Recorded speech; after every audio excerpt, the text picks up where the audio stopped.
बिस्मिल्लाहिर्रहमानिर्रहीम। अस्सलाम वालेकुम व्यूअर्स, कैसे आप सब। आज मैं आपको सिखाने वाली हूँ डिजिटल बीपी ऑपरेटर्स कैसे यूज़ करते हैं। बहुत ही ईजी है व्यूअर्स। इस बटन से इसको ऑन करते हैं और इस तरह आपको दिखेगा।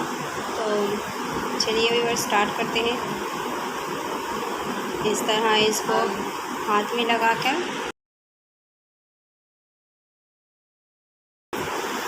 देखना, इससे ऑन करते हैं और ये देखिए स्टार्ट हो चुका है।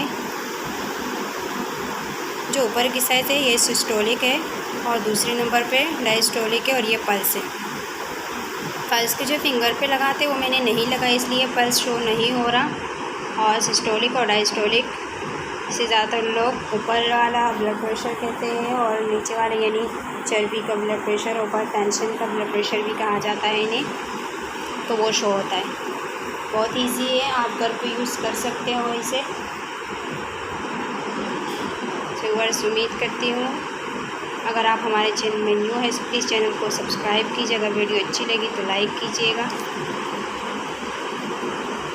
थोड़ा सा टाइम लगता है 5 से 10 मिनट, लेकिन बहुत इजी है।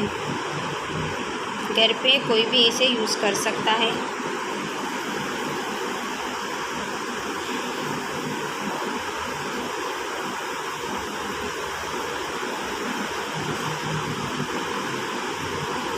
ये देखिए जो सिस्टोलिक है वो 113 है, जो डायस्टोलिक है वो 63 है, 63 है और 130 यानी 63। So thanks for watching viewers. अल्लाह हाफिज़।